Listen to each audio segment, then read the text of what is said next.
Perhaps you sing in the shower, in the car or in the kitchen when you're making your dinner, but have you ever thought about singing in a choir? But there is something about singing as a group that just gives you such a great positive feeling. Well, if you want to be happier, if you want to have a lot of fun, and you want to be able to sort of express yourself, there's nothing better than a choir. Singing in a choir is not just about making music. It's about being part of a community too. I just love being part of a choir. That's the main thing. And it's amazing when you live in a big city to find a big group of people that you can call your friends. And it's life-enhancing in so many ways. It's a cliche again, isn't it? It keeps you young. I think it does. Yeah, it's great exercise. Give yourself a big round of applause. Welcome to Just the Tonic with me, Katie Derham, a new podcast series that looks at how music and all the arts does so much to make the world a better place for all of us. In the first episode, we met the staff and players from the People's Orchestra, fantastic community orchestra, and so much more in the West Midlands. In this episode, we'll be exploring the benefits of singing in a choir with the Halesowen Community Choir, one of the People's Orchestra's many show choirs in the area, and also with the Hallé Orchestra's Ancoats Community Choir in Manchester. Now, there are countless studies that show how singing in a choir has tremendous benefits for physical and mental well-being. The choir makes a impact impact on your mental health. I always feel like I come out of it in much better mood and just feeling a lot more resilient afterwards. And there's a growing movement for singing to be prescribed as a treatment for medical conditions. If you can get yourself involved in something like a choir like this, it's far better than any tranquiliser or antidepressant that can be prescribed for you. Give me a ha ha ha! Ha ha ha! Hee hee hee! We'll be hearing more from Hallé Ancoats Community Choir later, and we'll also be hearing from Sir Mark Elder, the legendary music director of the Hallé Orchestra. Singing is the way into the community. Everybody, however shy they are, has a voice. How very true. So let's hear from the lovely voices of the Halesowen Community Choir, one of the People's Orchestra's newest show choirs, as they sing about the pleasures of a very well-known tipple. Gin and tonic is so nice. Have it with a little ice. Have it with a little ice. So here we are at the Summers Social Club in Halesowen. This is a venue that we're using for the latest of the People's Show Choirs. We're here for our second rehearsal, run by Ula Weber, who is the most amazing choir leader. Hi, my name's Ula Weber and I'm the choir leader for the Halesowen People's Show Choir, but I'm also the choral programme director for the People's Orchestra.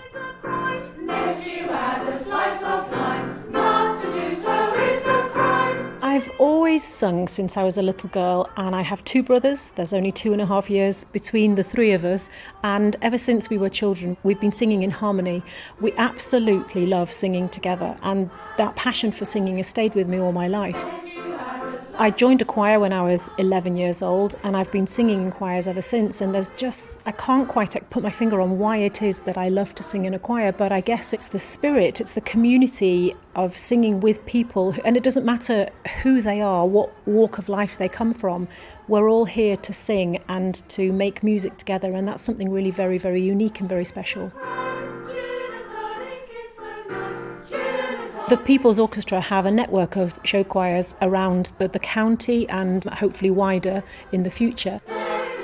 It's bringing together people from all over the area. They are a mixed background of people, experience, levels of ability in terms of sight reading and singing. Some people who've never sung in a choir before, some people who this is their third or fourth choir a week that they sing in, and everybody in between. My name is Eleanor Rushbury, and I am a music teacher for Dudley Performing Arts. So I've been singing all my life, as a child in church choirs and with my family, and then I had a break from that for a while and rejoined a choir when I was a new mum actually. I had a baby in 2004 and decided that I needed to sing again. I would say to anyone who was thinking about joining a choir, just do it. It's been a really difficult year being in lockdown and not being able to go out and sing with each other. So now that we can, it's a lovely way to get out again and meet new people and just enjoy the music.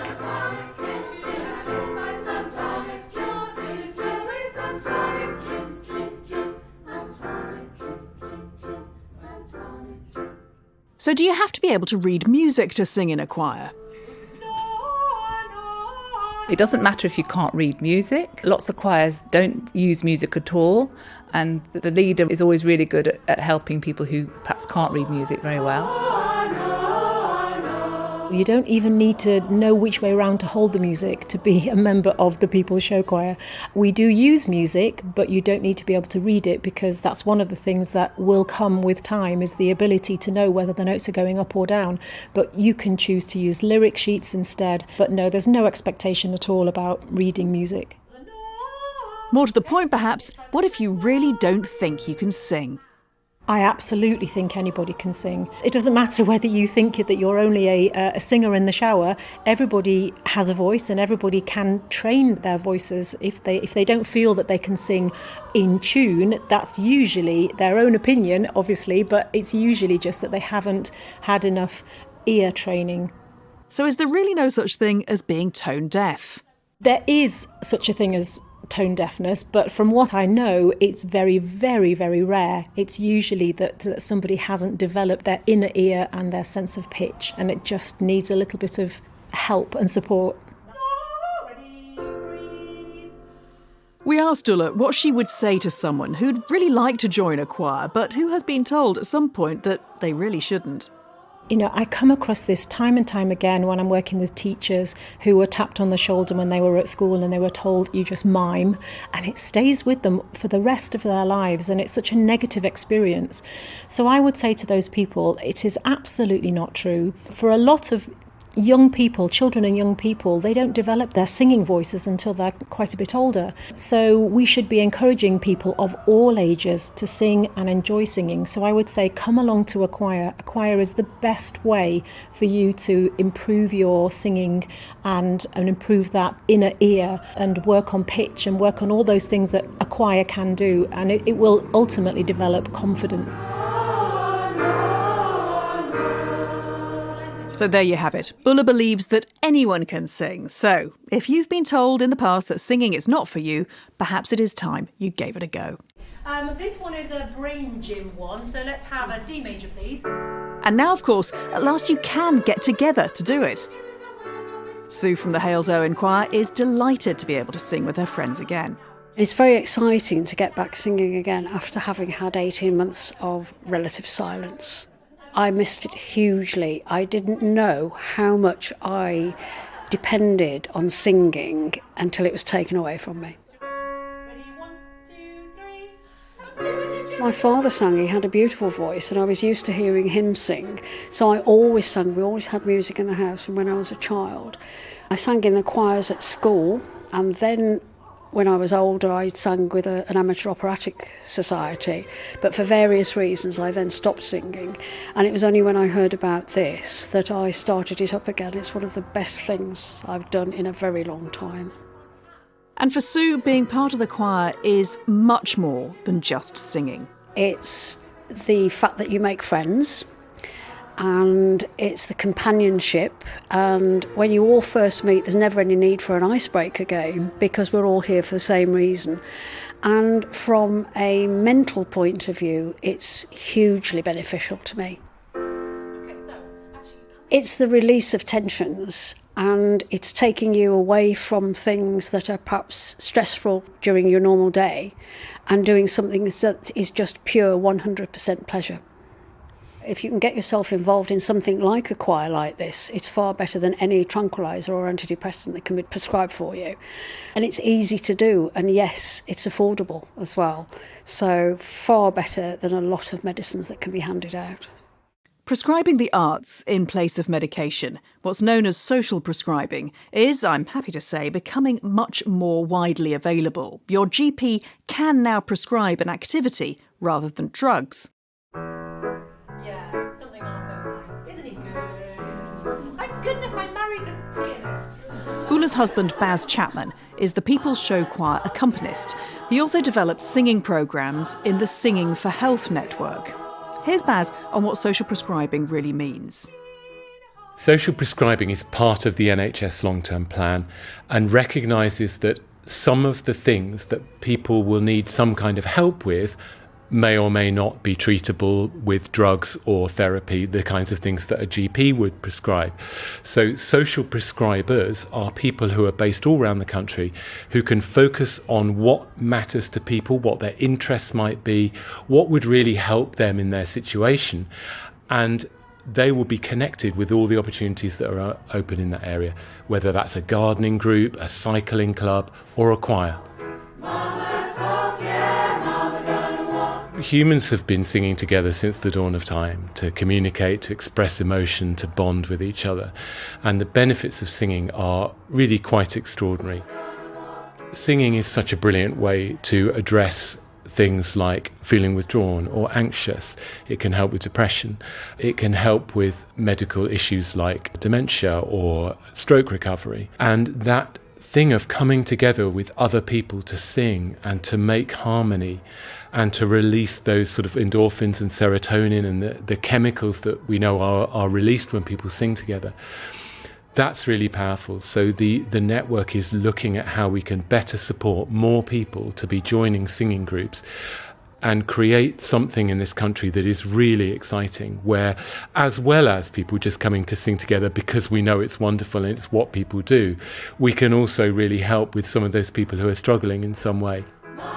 I think there'll be new choirs springing up. There'll be choirs that will address specific health issues. There are already lots of dementia choirs around the country. And I hope that lots of choirs will want to become social prescribing friendly choirs, that they'll get in touch with the local social prescribers and start to accept people who will get a really great tangible benefit from coming and singing in those groups. And we'll give out information on how to get involved if you're interested in social prescribing, whether it's something for you or something you'd like to be able to help be part of, at the end of the episode. Here's Ula again. In the country, there are over 40,000 choirs around the UK. Lots of them are community choirs. I've got a number of friends and very dear colleagues who run choirs up and down the country. For example, my counterpart in Manchester is Stuart Overington, who conducts the Hallé community choir. Should we start with a bit of a warm-up? Stand up for me. The Hallé Ancoats community choir is part of Manchester's renowned Hallé Orchestra. They're based in the fabulous Hallé St Peter's, which is a converted church in the Ancoats area, a part of the city that's seen a massive amount of regeneration in recent years. We went along to meet the choir members and their leader, Stuart Overington.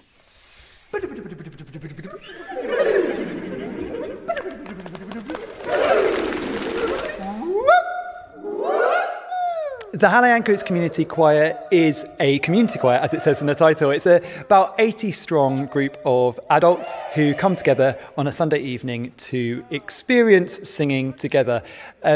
There's no prerequisite required. It's a non-auditioned group. We have people in the choir who have a musical background themselves, but we also have lots of people who don't read music, are very, very new to singing. And what sort of binds the group together is that it's all about trying to discover or experience that joyful or emotional or just engaged thing of singing in a choir all together. Oh, I smell the blood of an Englishman. All right, my name's Jim Battle. I'm retired, but I'm involved with housing associations and schools in Manchester and Salford.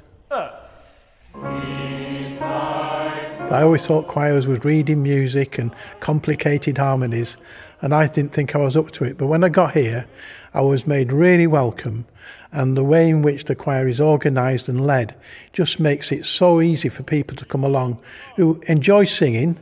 They may not be very good at it, but they really enjoy singing and singing together. And I think that is what the heart and soul of the Hallé Ancoats choir is. Put your hands on your wobbly bits and try and make them less wobbly. Ready? And up. It just transforms you, really. It lifts you. I said it was a bit like when you go on holiday and you step out of the aeroplane and the warm air hits you. That's what it feels like. It's a lovely feeling. My name's Hannah Messer. I'm a HR business partner. So being part of the choir is important to me for a sense of community. I think particularly at the moment, I'm working from home and I live by myself, so even with a good network of friends and family, it's quite easy to go a long time without seeing somebody. And coming to the choir and being part of that is great, just to see people and socialise. There is something about singing as a group that just gives you such a great positive feeling. So I could be having a rubbish week, worried about work, but as soon as I come to choir and sing the first song, I just feel so much more energised and positive. When you're singing, I want that feeling of going, I. You really don't have to be able to sing well. You really don't. It's a good job that's not a prerequisite for this one. But there are some really good singers, some really good ones, and a lot like me that are quite average, who just kind of lift the numbers and lift the sound. But you can definitely tell there are some extremely good singers.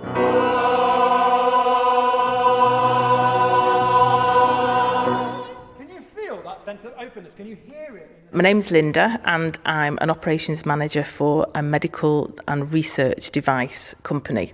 So something that's not at all related to singing or music. Just coming to choir just makes a brilliant change from that sort of work.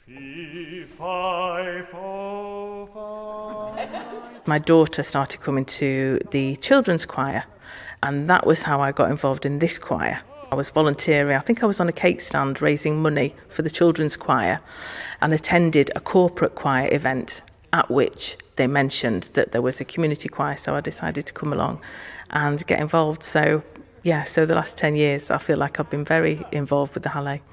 Not look back either, really not look back. It's just been such good fun.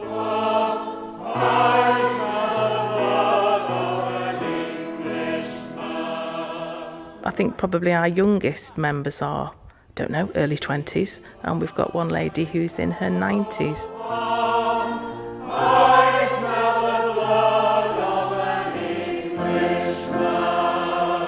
My name's Sam. I am a member of the choir. Stuart's also my partner. I was fortunate enough to go to a secondary school which was music specialist status, so lots of singing. My dad's a professional musician as well.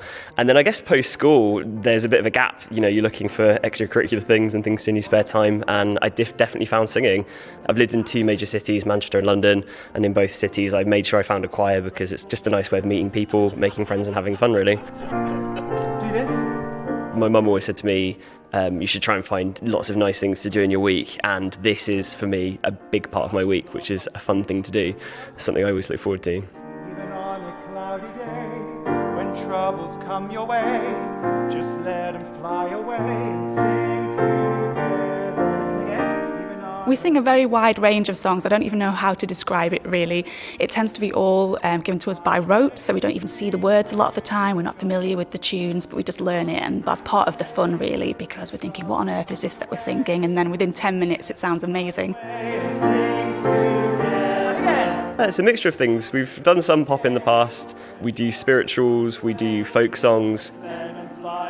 Stuart and Matt do compose things themselves. They go, yes, this will work really well for a community choir, and being Stuart's partner, I do actually get to see some of that composition process. He is actually the kind of person that wakes up in the middle of the night singing a tune and has to get a pen and paper to start writing things down. When troubles come your way, just let them fly away and what? Sing together. That is, I feel like, the mantra of the Hallé Ancoats Community Choir. The Hallé Orchestra's music director, Sir Mark Elder, has long been a champion of the Hallé's outreach work. He is a very busy man, but I managed to find time in his schedule to ask him just how important these choirs are to the local community. Singing is the link. Singing is the way into the community. Everybody, however shy they are, has a voice. And we believed that what we had to do was to open out the idea of what an orchestra should be in a community. I think it's important to stress that when we first went to Ancoats and we wanted to make our centre there, we were aware that we had to make sure that the local community welcomed us. Because Ancoats was, as I'm sure you know, a huge part of Manchester's heyday, and it has been pretty run down and derelict. And so we formed the choir as a way to say to the community, you can be part of what we all believe in.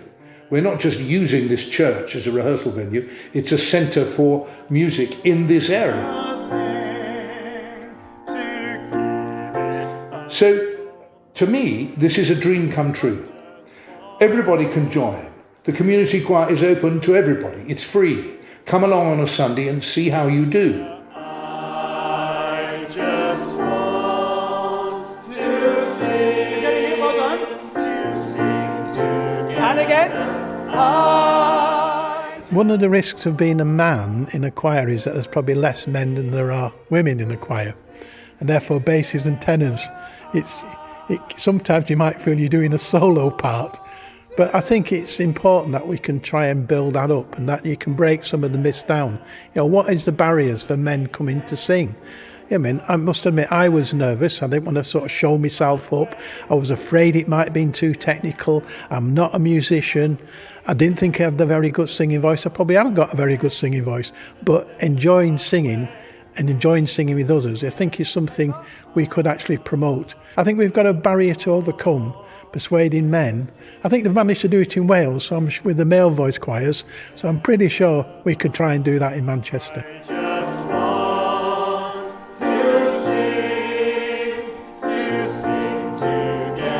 The men of the Hallé Ancoats Community Choir in great voice there. And it would be fantastic to hear more bass and tenors in community choirs all over the country because, as we've heard, it's not only great fun, but there are such great health benefits too. Absolutely, the choir makes a huge impact on your mental health. I think that is one of the main things that people gain from it. There is something, I'm sure it releases endorphins or something, singing in a group, but it does just help you relax, focus on something else.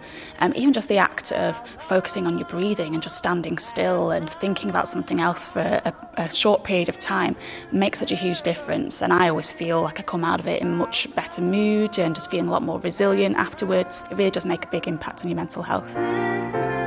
To be part of something bigger than yourself, to be a small cog in a very big wheel, can be life-changing. It's good for things like your memory, having to memorise all these songs just kind of keeps you, I suppose it's a cliche again, isn't it? It keeps you young, but I think it does. It's a lovely fact that when people sing together, little by little, their heartbeats beat the same. And the idea of a shared heartbeat is a wonderful image, isn't it? That you can get not only your sense of rhythm and your sense of pitch coordinated, but the pulse of your body as well. And people can lose themselves in this and they can find excitement in it in a way that they've experienced in no other part of their life. And that, of course, takes us to who does this with them, the people who do it. We've got incredibly important and talented people. It awakens something about, I believe, our ability to empathise with one another, our ability to really hear each other. It's like therapy. You're constantly sort of re-engaging your own emotions.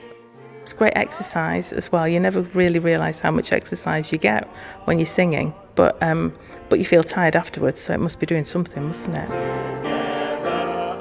You might not think of singing as a workout exactly, but there are plenty of physical benefits to singing regularly. Outside color. A joint study between Harvard and Yale universities in 2008 showed that regular singing can even increase life expectancy. And in a very specific way, the English National Opera set up their Breathe programme during the pandemic to help people use singing to recover from some of the respiratory effects of COVID. Of course, over the last 18 months, many choirs, the People's Orchestra show choirs and Hallé Ancoats community choirs amongst them, had to take their rehearsals online. It's amazing how they kept it going all through COVID and how many people took part. And it was a huge relief then as well, to obviously a very stressful time, to be able to each week have some time to sing and hear other people singing. I was singing in my living room with very thin walls, so I was very sorry for my neighbours, but I tried anyway. But for some choir members, singing remotely was a painful reminder that they weren't able to be together to sing. I took part in the Facebook Live, especially at the beginning, but towards the end, I was actually finding it quite upsetting that we weren't all together. I just want to sing.